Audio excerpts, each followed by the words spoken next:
Bonjour à toi cher spectateur, et bienvenue dans une vidéo sur un film que personnellement j'attendais beaucoup, parce qu'il a été beaucoup de fois repoussé, très attendu, ça fait pas mal d'années que le projet j'en entends parler, et il débarque enfin dans les salles.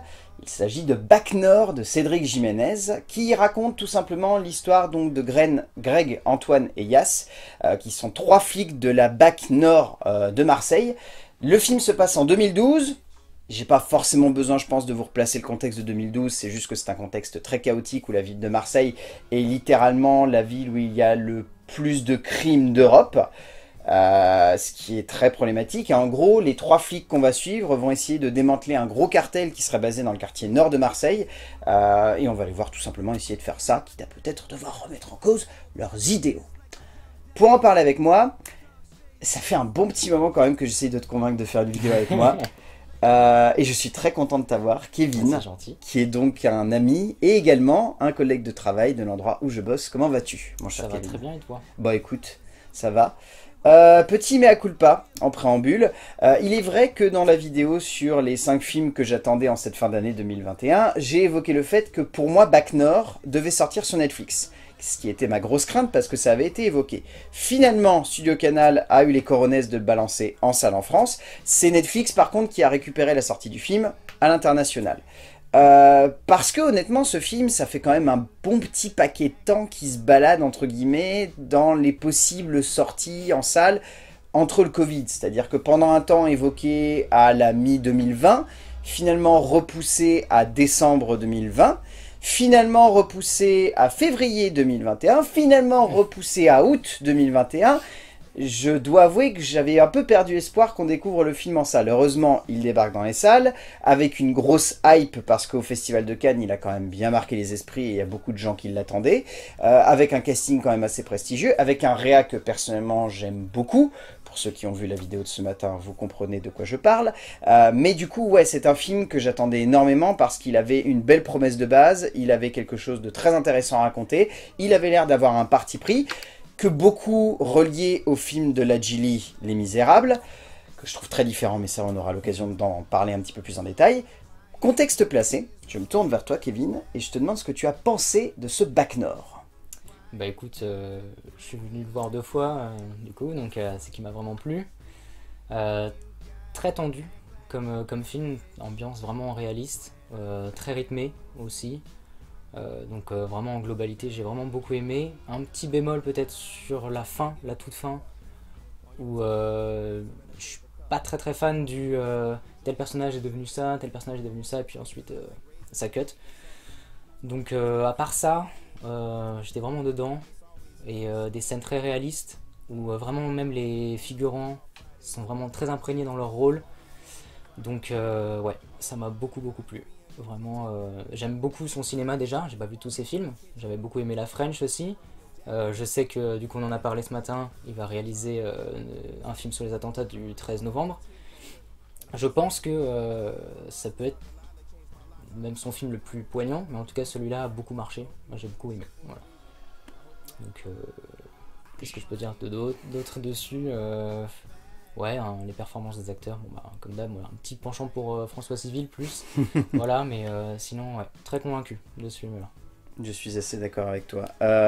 J'ai bien kiffé ce long métrage. Je trouve que c'est un des plus maîtrisés formellement de la part de Cédric Jiménez, parce que j'ai eu pas mal de réserves sur son précédent, HHHH, Ok. qui avait un parti pris qui peut-être posait quelques questions sur les véritables motivations qu'il avait en termes d'écriture, mais clairement ici il rejoint ce qu'il avait posé dans la French, c'est-à-dire une envie de vouloir à la fois être très réaliste, mais en même temps de coller le plus possible à la réalité. Mhm. Et comme tu l'as évoqué, c'est un film très réaliste, mais ça on aura l'occasion d'en parler quand on parlera de la mise en scène. Mais là, je trouve qu'il a réussi ce bon équilibre entre mettre en avant l'humain, Ouais. construire une histoire autour de ces personnages, avant de faire en sorte que ça soit une expérience immersive. Ce qui pouvait être le défaut de la French par instant, qui par moment avait tendance à vouloir être tellement stylisé et tellement imposant. Ouais, mais je pense qu'il y avait aussi le contexte d'époque. certainement qui ça. fait énormément, Et quoi. il y avait le poids aussi cinématographique qu'il y avait sur les épaules de Jiménez, parce que Ouais. autant là, il se libère un petit peu de ce poids, mais autant la French, t'avais William Friedkin et t'avais Ouais, du mais Scorsese qui traînait derrière, c'était... oui, bah déjà il y a des références. Je pense que il voulait peut-être avoir pas mal de refs aussi. Il y a le contexte, donc c'était les années 70 ce film-là.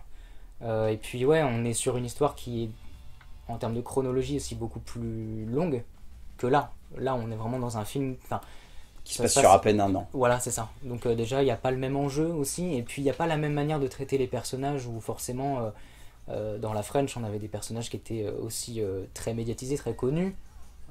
Zampa, qui était joué par Lelouch, le juge Michel, c'était Dujardin qui le faisait. C'est pas la même chose ici, on a des personnages qui sont beaucoup plus terre à terre aussi. Donc la comparaison, on peut la faire, mais c'est pas le même niveau, je pense. Ouais. C'est pas la même ambition. C'est pas la même ambition, peut-être, ouais. Ouais. Donc, mais ouais, la French était peut-être un peu plus romancée, peut-être, si on peut dire ça comme ça. C'est peut-être pas Ouais, le bon oui. terme, mais Ouais, mais oui, t'as raison. Et c'est vrai que là, du coup, il s'émancipe un petit peu de ça, parce que, comme tu dis, il réduit sa temporalité, il se concentre sur les faits et sur ouais, une vraie crédibilité, même s'il est obligé de justifier le fait que ça reste un film de fiction. oui, Parce que, en gros, pour vous placer un contexte rapide, il y a eu pas mal de polémiques suite à la diffusion au Festival de Cannes, notamment une séquence où un journaliste anglais a été assez radical dans ses propos, suite à quoi il a été rajouté visiblement un carton en introduction de film, précisant bien que c'était inspiré de faits réels, mais que ça restait un travail de fiction, que les personnages, leurs opinions et leur développement restaient de la fiction, et que c'était pas parce qu'il y avait ce contexte, cette manière de faire et la réalité des faits derrière, que tout était forcément vrai. Ce qui me terrifie encore une fois, parce que je vois pas pourquoi un auteur aurait besoin de se justifier, d'avoir un parti pris de composition de personnage ou quoi que ce soit, mais bon, le fait est que ça a été le cas. Mais en tout cas, voilà, le film, comme tu dis, a une ambition très différente de la French, se ouais. veut un petit peu quand même dans la même mouvance, se veut presque une version très moderne en un sens de la French, parce qu'on reste quand même sur cette optique d'avoir une certaine forme de gang face à la Ouais, justice et la oui. police, même si ici c'est beaucoup plus caché, Je, beaucoup plus radical. je sais plus si dans la French on était un peu plus ou moins nuancé en termes de complexité On était que. beaucoup plus du côté du juge Michel Ouais, que voilà. de Zampa, Il y a c'était peut-être aussi clair et plus de net. nuances dans le bien et le mal, Oui. peut-être. Dans celui-ci, je sais pas, je me rappelle plus trop vraiment dans la French si c'était assez. En fait, ce qui était intéressant dans la French, c'est qu'il y avait cette opposition entre Zampa et le juge Michel qui rappelait Ouais, beaucoup l'opposition des deux personnages dans Hit de Michael Mann, où vraiment on était des deux points de vue, mais on avait un ouais, point de vue sur lequel on ouais, était vraiment axé. exact. Là, ici, l'objectif, c'est vraiment de se mettre du point de vue de Antoine, de Yass et de Greg, Ouais, et de pas le quitter, en fait, ce point de vue. C'est vraiment l'objectif de nous plonger à fond en bah, immersion avec eux. surtout le personnage d'Antoine, du coup, Exactement. vers la fin du film, qui est hyper tiraillé dans ses choix, donc on peut pas dire ce qu'il a fait soit bon ou mauvais, en fait, c'est ça, Non. c'est un peu plus nuancé, donc du coup, ouais, je sais plus pour la French, mais y a pas, c'est pas d'un côté le bien, d'un côté le mal, je pense que c'est un petit peu plus compliqué que ça aussi, je pense. Il n'y a pas de blanc et de noir, tout Voilà, est gris. exactement. On a déjà un peu commencé, mais je te propose qu'on passe un petit peu plus dans l'écriture. Donc, Mhm. Cédric Jiménez écrit toujours avec Audrey Diwan, avec qui il a composé tous ses scénarios. Ils sont aidés ici par Benjamin Charby, c'est la première fois qu'ils se font aider dans leur écriture par des co-auteurs. Je pense que c'était un besoin aussi de s'accrocher à la réalité et de pas trop dériver et de pas être justement dans ce qui a pu se passer sur HHHH ou même sur la French par certains aspects.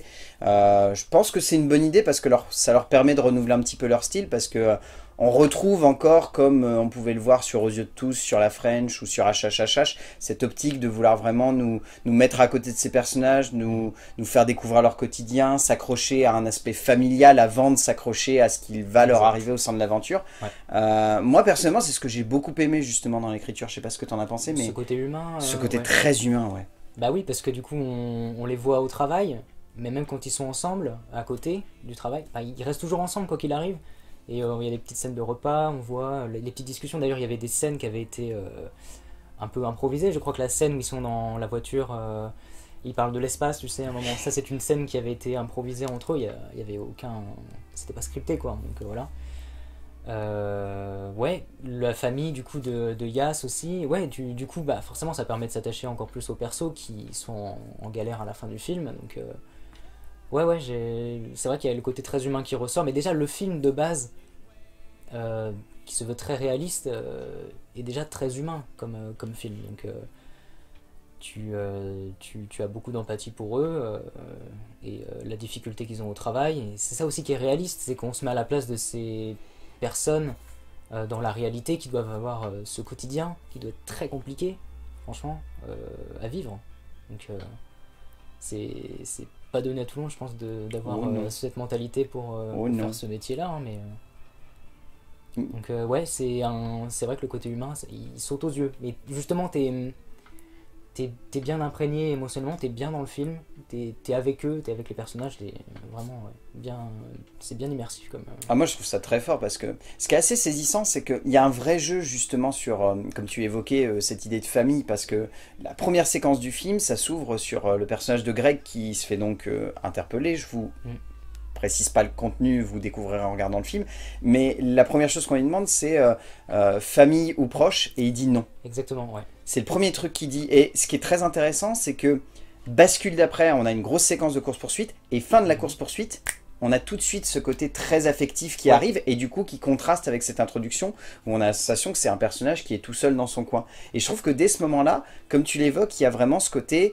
réaliste par l'immersion qu'on peut avoir par le biais du regard de ces personnages. Ouais, il y a les petites blagues qu'ils font entre eux, tout ça, ouais.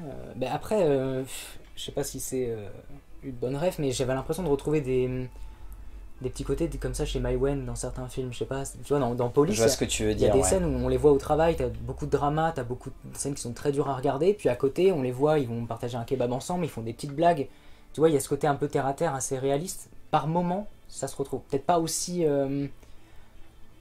Enfin, peut-être pas aussi réaliste, c'est pas le même cinéma, mais... Je vois un peu des rapprochements par moment avec ça. Ah, je vois ce que tu veux dire. Je pense à cette séquence dans le marché où ils se baladent entre les recoins, où ils vont se bouffer un kebab et puis ensuite ils vont interpeller des gars qui vendent des tortues. C'est vrai que on est exactement dedans. Et c'est vrai qu'aussi d'un point de vue flic et quotidien de flic, c'est très réaliste également parce que tu vois la difficulté de ce quotidien dans cette période-là où, encore une fois, 2012, pour placer le contexte, c'était vraiment la guérilla là-bas à Marseille. Hein. C'était quand même une catastrophe et... Enfin, les Marseillais, quand ils vivaient dans la ville à ce moment-là, c'était pas très très joyeux d'y habiter parce que ça faisait un peu flipper. Et je trouve que ce quotidien est très bien rendu et qu'il y a vraiment cette structure de composition de scénar que j'aime beaucoup, qu'ont Diwan et Jiménez, où ils aiment bien dans un premier temps juste placer le contexte, juste faire en sorte que, comme tu le dis, on s'immerge par le biais des personnages, on voit leur quotidien. Et ensuite, ce qui est très intéressant, c'est qu'ils vont construire tout un deuxième acte qui est souvent basé sur une énorme prise de siège, ou si c'est pas une prise de siège, sur une énorme bascule qui va faire en sorte d'amener les personnages vers le sommet, et ensuite il peut que y avoir la chute. C'est vraiment typiquement le Rise and Fall très classique à la Scorsese, mais utilisé dans un contexte beaucoup plus réaliste et beaucoup plus intense finalement. Et c'est très bien maîtrisé. La structure du film, elle est justement, c'est une scène intime entre les personnages. Ensuite, on a une scène un peu de drama. C'est très bien maîtrisé. Tu t'ennuies pas du début à la fin. Donc, après, c'est vrai que le schéma, il peut être un petit peu classique, mais pour autant pas mal utilisé. Exactement, ouais. Tu t'ennuies pas du tout. Vraiment bien structuré le film. J'ai bien aimé ce côté-là. Du coup, tu vois la réalité de la chose aussi, c'est que tu rentres dans leur petit jeu où ils sont en train de rigoler, t'es avec eux, tu te marres, et puis la seconde d'après, on les appelle, et puis on finit de rigoler, quoi. Il y a vraiment un truc qui se passe, et t'as le drama qui vient tout te casser. C'est très réaliste aussi, ce genre de choses, je pense, tu vois. Donc, ouais, j'ai bien aimé ça aussi. Bonne structure du film, tu t'ennuies pas du tout du début à la fin, donc... En termes de mise en scène, pour rebondir avec ce que tu dis, avec cet aspect très réaliste, la mise en scène de Jiménez, elle a toujours été très, très proche finalement de l'action. Enfin, c'est assez saisissant, mais si vous regardez... à part aux yeux de tous, parce qu'il faut un peu le mettre de côté, parce que son parti pris cinématographique de vraiment être du point de vue d'un mec qui est derrière son ordinateur et qui va regarder des images de vidéosurveillance, c'est... Des vraies ou pas d'ailleurs c'est des vraies images? Ah non, c'est effectif. Justement, c'est ce qui est très bien fait, c'est que c'est hyper bien foutu, alors que justement, c'est que des images qui sont fabriquées, enfin, c'est assez saisissant. Si on met ce film-là de côté, on prend La French, on prend HHHH, c'est vraiment des films où le style de mise en scène est très radical. Où par moments, ça me fait beaucoup penser à du Paul Greengrass, dans le sens où c'est vraiment très proche des acteurs, c'est très proche de l'action. Moi, je repense à cette première séquence qu'on a dans Back North dans la voiture, où vraiment c'est juste Jiménez qui est à côté de ses persos et qui passe son temps à aller dans tous les sens. Enfin, c'est juste fou, ça a dû être un bordel à faire en termes de cadrage et tout, mais c'est juste dingue et c'est hyper immersif. Bah justement, c'est ça qui marche le mieux aussi, c'est que t'as vraiment l'impression d'être avec eux au moment où l'action se passe. Après, il y a des scènes aussi un peu plus... Enfin, un peu différentes, où par exemple la scène où ils sont en train d'arrêter tous les dealers, t'as une musique en fond derrière, elle est un peu moins... elle fait un peu plus fictive cette scène-là, ça change un peu, ça contraste un peu avec d'autres scènes où tu vas vraiment être... t'as pas de musique derrière, t'as vraiment deux dialogues, t'es vraiment dans ce qui se passe.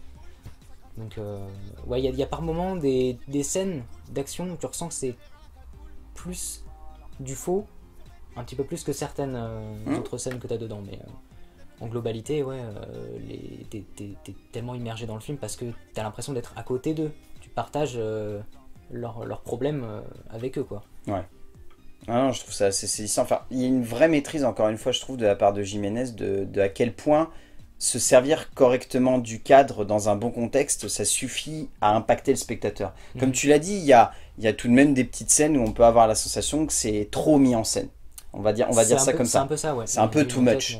Pour autant, il y a quand même quelque chose qui se passe au sein du cadre qui fait qu'en tant que spectateur, on est marqué quand même par ce qui se passe. Et moi, je pense à cette fameuse séquence de prise de siège, on va l'appeler comme ça, qui est au milieu, voire à la fin du deuxième tiers du film. Ouais. Cette séquence-là, d'un point de vue technique, d'un point de vue scénographique, d'un point de vue immersion, d'un point de vue tension, d'un point de vue...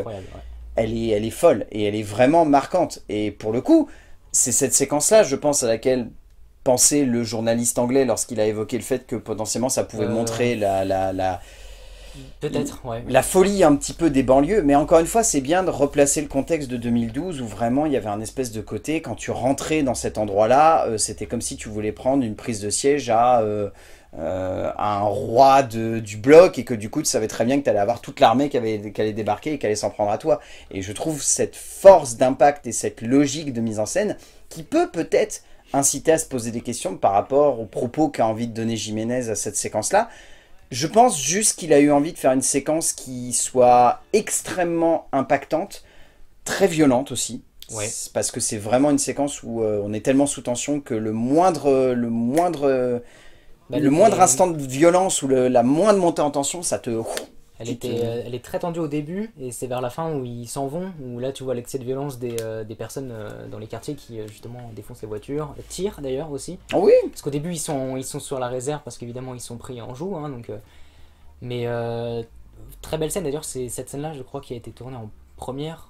En même temps, vu la gueule de la scène, je pense qu'ils ont dû se dire on fait ça en premier, comme ça le reste après c'est sobre. Oui, il doit être très très compliqué à faire. Je sais pas combien de prises il y a pu y avoir, mais en tout cas, même les acteurs étaient pas trop au courant de ce qui se passait réellement. En fait, ils avaient été mis dedans, je pense, dans le bain, tu vois, et pour aussi garder une espèce d'authenticité, je pense. Mais ouais, la scène où on voit même François Civil et Gilles Lelouch qui viennent chercher du coup le personnage de Yass. Très tendu, je sais pas trop ce qui va se passer. Moi je pensais que d'ailleurs un des personnages allait potentiellement mourir, tu vois, donc, et puis j'ai bien aimé l'utilisation de la lumière aussi, avec quand ils rentrent justement dans l'espèce de trou qu'il y a dans les murs, tu passes du jaune, après t'as des couleurs vertes, après t'as des couleurs rouges, et je me suis d'ailleurs posé la question, qu'est-ce que cette scène aurait donné si ça avait été un plan séquence. Mais je pense que ça aurait été compliqué. Ça aurait été compliqué étant donné que là on passe de deux points de vue, c'est l'intérieur des bâtiments et aussi toute la tension qu'on a à l'extérieur, donc évidemment ça aurait pas été envisageable, mais... ça aurait peut-être pété, enfin c'est ça aussi qui est très intéressant et c'est bien que tu le pointes du doigt, c'est la logique aussi du montage qui ne va pas simplement se contenter de vouloir simplement voilà, mettre en avant la mise en scène, mais vraiment créer une multiplication de la tension dans cette séquence là, et c'est un peu à l'image de tout le film où le montage, et là je le trouve très intelligent ici, il se met au service de la tension qui est déjà présente dans la mise en scène de Jiménez, et ça donne du coup lieu à des séquences où vraiment il y a une logique de montée en tension qui se ressent. Je pense à cette fameuse séquence où ils vont arriver juste devant l'entrée d'une des cités, et où du coup tout va se suspendre. La mise en scène va se suspendre, le montage va se suspendre, et je sais pas, je trouve cette séquence, elle a presque quelque chose de mystique durant une fraction de seconde où tu te dis, mais attends, c'est complètement surréaliste, ils sont devant la porte, ils pourraient rentrer, mais ils peuvent pas parce que littéralement, tu as un groupe de chevaliers en Kalachnikov qui les attend, et s'ils y vont, ils vont au coupe-gorge, quoi. Ouais, cette scène, elle est lunaire un peu, j'avoue que... Même le personnage de Lelouch, il dit, de toute façon, quand il parle avec son officier, enfin, il est complètement désabusé, enfin, face à la situation, il peut rien faire. Voilà, tous les jours. On sert à rien. C'est quoi, on sert à rien. On sert plus à rien. Ben ouais, non, ouais, t'as raison. Ben du coup, vu qu'on rebondit là-dessus, autant parler d'eux. Gilles Lelouch, Karim Leclou, François Civil, Adèle Exarchopoulos, Kenza Fortas, enfin, ils sont tous très bons. Ouais. Enfin, c'est assez saisissant. Dans les rôles plus secondaires, on peut parler de Cyril Lecomte, qui joue donc le chef, entre guillemets, des 3 personnages principaux, qui est vraiment très bien lui aussi. Mais ceux qu'on retient surtout, c'est les 5 que je viens de citer. J'ai une grande affection pour Kenza Fortas, que je trouve très très bien dans le rôle d'Amel, donc l'indique de François Civil. Je la trouve vraiment excellente, je trouve qu'elle a une spontanéité qui est assez saisissante à l'écran. Ouais, je suis d'accord. Bah, je la connaissais pas du tout comme actrice, mais ouais, elle a un naturel, je sais pas, elle a un dynamisme quand elle parle, elle est très... ouais, j'ai bien aimé, elle est drôle et tout, puis bah, ça déchire le cœur évidemment, la scène de fin, mais... ouais, même les petits rôles sont vraiment bien dans leur personnage. Donc, toi, c'est qui t'a le plus marqué? Bah moi j'aime beaucoup François Civil comme acteur. C'est un acteur que j'ai découvert il y a peut-être 2 ans, hein, c'est très récent, mais dans Mon Inconnu j'avais découvert ce film-là. Je sais pas, je trouve qu'il a un jeu que j'aime beaucoup, cet acteur-là. Après, Lelouch, je suis habitué à le voir. Lelouch, c'est pas tout le temps que je vais aimer ce qu'il fait. Dans toutes les scènes, dans les scènes où il peut s'énerver, par exemple, tu vois, les scènes de colère ou autre, des fois ça peut... Il y a peut-être des phrases ou des dialogues quand il va les dire, t'es un peu moins convaincu. Mais là pour le coup, ça marchait beaucoup, surtout sa descente aux enfers vers la fin. Il a une séquence d'interrogatoire qui est fantastique, où il monte en crescendo, voilà, c'est très très bien foutu, et c'est là, pas surjoué. Voilà, exactement, là tu y crois, et la scène même où il tape dans la porte et juste après il s'effondre en larmes, là tu y crois. Voilà, j'ai beaucoup aimé ça. Mais sinon, ouais, petit plus pour François Civil. Et sinon, c'était l'acteur qui fait Yass. Karim Leclou, ouais. J'aime beaucoup son regard. Il a des yeux, il a un regard un peu qui transperce, un peu fou même par moment. Mais moi je trouve qu'il a... Enfin moi personnellement c'est mon gros coup de cœur, encore une fois sur ce film, mais c'est mon gros coup de cœur depuis le début de sa carrière. Je trouve que cet acteur il est sous-coté, et que hormis Romain Gavras et là Cédric Jiménez qui parviennent à le mettre vraiment en avant, je trouve que tout le monde a tendance à se focaliser uniquement sur son regard qui, comme tu dis... parce que moi je le connais pas forcément aussi. C'est ça. Donc peut-être qu'après, quand je regarderai d'autres films avec lui, j'aurai forcément un avis un peu différent sur son jeu d'acteur. Mais là je le trouve vraiment excellent pour le coup. Je trouve qu'il porte très bien son personnage, très très bien couplé d'ailleurs avec Adèle Exarchopoulos, qui est très en retrait elle. Par contre elle a vraiment un beaucoup plus petit rôle, je trouve. Exact, ouais. Mais elle a un rôle qui permet à Karim Leclou de briller à côté. Elle a un rôle qui vraiment le porte, et du coup elle est vraiment un soutien que je trouve parfait. Et du coup, leur complémentarité à l'écran, elle est folle, quoi. Elle est juste folle. Elle apporte beaucoup d'intimité au personnage aussi, parce on parlait de famille aussi. Du coup, il a un enfant, il a une femme, donc on a aussi une attache avec ça, parce qu'on n'a pas envie qu'il lui arrive quelque chose aussi. Donc ouais, elle le porte un peu plus à l'écran, mais de manière un peu plus intime. Ouais, petit rôle, mais comme d'habitude, je la trouve toujours juste. Elle est parfaite. Fois, donc, ouais. Bon, et bien nous arrivons à la fin de cette vidéo sur Bac Nord. Qu'est-ce que tu en retiens du coup de ce film? Un film très intéressant, très tendu, très bien rythmé, que je reverrai avec plaisir plusieurs fois. Je regarderai d'ailleurs les autres films de Jiménez du coup que tu m'as conseillé. Une très grande performance aussi, et puis cette fameuse scène d'immersion dans la cité à la fin qui est juste très crispante à regarder. Donc un grand film, vraiment peut-être un des meilleurs que j'aurais vu cette année, je pense. Voilà. Je note. Donc, je suis assez d'accord avec toi. Je trouve que c'est un film qui prend beaucoup de risques. C'est un film qui va au bout de son parti pris. C'est un film qui, comme tu le dis, est sous tension pendant 1h45 quasi non-stop. C'est un film qui est très bon aussi dans ses acteurs, qui portent très très bien leurs personnages et qui arrivent à les emmener le plus loin possible. C'est un film qui confirme que Cédric Jiménez est un très grand metteur en scène français, un des cinéastes français qui a le plus d'avenir, je pense, au sein de la production audiovisuelle actuelle, et qui surtout prend des risques. Au sein de films avec des sujets complexes, et comme tu l'as évoqué en début de vidéo avec son prochain film, c'est un mec qui ne compte pas s'arrêter là, ce que je trouve du coup très intéressant, et j'ai hâte du coup de voir dans quelle direction il va aller par la suite. Oui, parce qu'en fait c'est ça, il prend beaucoup de risques dans les sujets qu'il aborde. Il y a toujours, même s'il y a de la fiction, il y a toujours la réalité derrière qui rattrape dans ses films, un réalisme et tout, donc il prend des risques et ça fait plaisir, franchement, de voir des films comme ça en France, d'avoir des bons films comme ça. ça redore un peu l'image de pas mal de films qui ne servent à rien. Faut être exactement, honnête. Exactement. Donc vous l'aurez compris, on vous conseille d'aller voir Bac Nord de Cédric Jiménez. C'est vraiment un très bon film. Merci mon cher Kevin d'avoir participé à cette première vidéo ensemble. D'avoir invité. J'espère que ça ne sera pas la dernière. J'espère aussi. Oh oui. Et on va dire aux gens d'aller voir des films, parce que c'est bien d'aller voir des films. Toujours. Et que surtout, on se retrouvera ici pour parler de films, bien évidemment. A plus. Est-ce que tu fais une imitation de Gilles Lelouch qui s'énerve ou c'est moi qui l'a fait? Tu sais pas ce que c'est les quartiers nord, ok? On a failli crever là-bas. Ok.